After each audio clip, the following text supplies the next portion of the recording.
Hey guys, we're going to go over 1 year of development on our game Overboard in about 5 minutes. So this is our prototype. It was made in a 3-day game jam, and we just wanted to make a game we'd worked on in the past, but as a smaller party game. So this is the very earliest prototype. We were running into performance issues with Unity's Ocean, so we built our own. This is a test of thousands of floating objects using our own in-house made buoyancy system and ocean, so that we could get back to work in the actual game. So it wouldn't be a very fun party game if there was only one map, so 2 months in, we added a bunch of new maps. This one here is God's Perch, and at the bottom of the screen you can also see our very first attempt at UI. So there's those little things floating on the bottom that show you which characters you have and how many of them you have.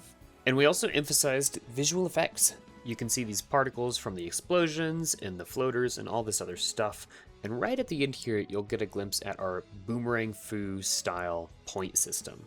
Now we finally add a main menu and the name Overboard. A small but permanent addition has been these color crates where players can shoot them and now change their color. You're also going to see Lance's particle effect for if you have the character Lance, and every single cannonball has a trail now that matches its color, just to make it really obvious who shot who. Now get ready for a lot of new UI. You'll see it here during the gameplay, and there's actually a game modes screen now with a teams mode available and this Smash Bros style character select roster. This is also the main menu / hub world that we use all the way up till current day, so it feels a lot more modern. And there's also this new controller scheme too. This feels like a big pivot point in Overboard because now everything feels really distinguished. Everything feels cohesive, the UI makes sense, everything is kind of being told to the players properly, and the actual effects and power-ups in Dash are starting to read a lot clearer on screen. Here is that classic crew select where you get to add a character after each round of combat, and that quote-unquote iconic background. Get it? Because it's icons. Okay, and here, look at this. The power-ups are getting really distinct. It's really obvious what is what, and you can see those explosive barrels for the first time on this map too. So again, it just feels really distinct and clear. This is Overboard. Now in 2026, we see the hub world, the actual docks and the tutorial system here. A lot of the UI is getting filled in with new artwork, and once I click through this game mode screen, you're gonna see the first new character cards. So the icons are still old, but all of the art on the bottom half of the screen is nice and new. It's really becoming the Overboard that we know now.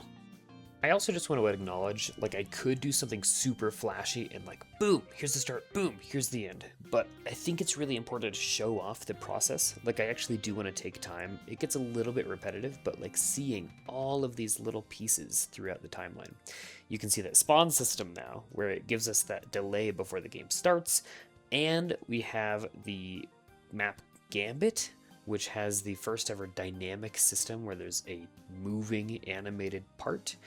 And when player 1 gets this kill here, I think player 1 gets the kill, you're going to see the bounty system has been integrated. So instead of just getting kills like Boomerang Foo on those kills, you could get a kill for assist, you could get extra points for a dash kill, you could get environmental kills, you get the idea. Alrighty, we're moving into March now. You can see that upgraded and new text has been added to the crew select, just so that it's really obvious what you're getting. And when this round starts, you're going to get to see the new character icons. So down at the bottom there, every single character got their brand new icons to match their new card art. And the gameplay is going to start looking really, really good. The bounce shot feels super, super distinct. The giant pops cannonball is super obvious. All of the power-ups are starting to get really clear. And here is that character select thing with even more polish. You see all those pieces of UI art filled in and everything. Alrighty guys, we're almost caught up. So this is another one of our maps, Canyonville. You can see the prototype for Lisa's healing aura on player 2 there. And that crown system, that's actually been there for a little while, but it's just supposed to signify who has the most points. And I don't know, the gameplay is looking good. One more new map, this just to show off, there's teams mode. So there's 2 red players versus 2 yellow players. One of the yellow players already died. And there's Lisa's healing aura. and you should be able to see those splash effects too. And that's it. This is the most updated version, basically, of Overboard. So we've got Teams mode, free-for-all. There's about 10 characters on the roster. There's a lot of new prototypes coming in. You can see some visual bugs in this because it's so new. But there you go. There's a year of development in about 5 minutes. I know this isn't the most polished, perfect video, but we want to make sure we're spending our time working on the actual game and not spending too much time worrying about YouTube garbage. If you think this looks cool, please ask some questions, join the Discord, wishlist on Steam, because guys, holy crap, we're on Steam. Yeah, I don't know, man. I would love to hear what you guys think we should add next, if there's any characters or power-up ideas or any map ideas. There's a lot of big work ahead of us this summer, but we'll try to keep you updated, again, with videos like this. Not super amazing and animated and polished, but you're going to know what's happening with the game, and we're going to focus on the actual game. Thank you so much for watching, and I'll see you in the next one. Can we get voice actors for each of the different characters? What do you want them to say? I want them to have like a, when they kill, they should like have like a catchphrase. Yeah, like one in a Acrylion.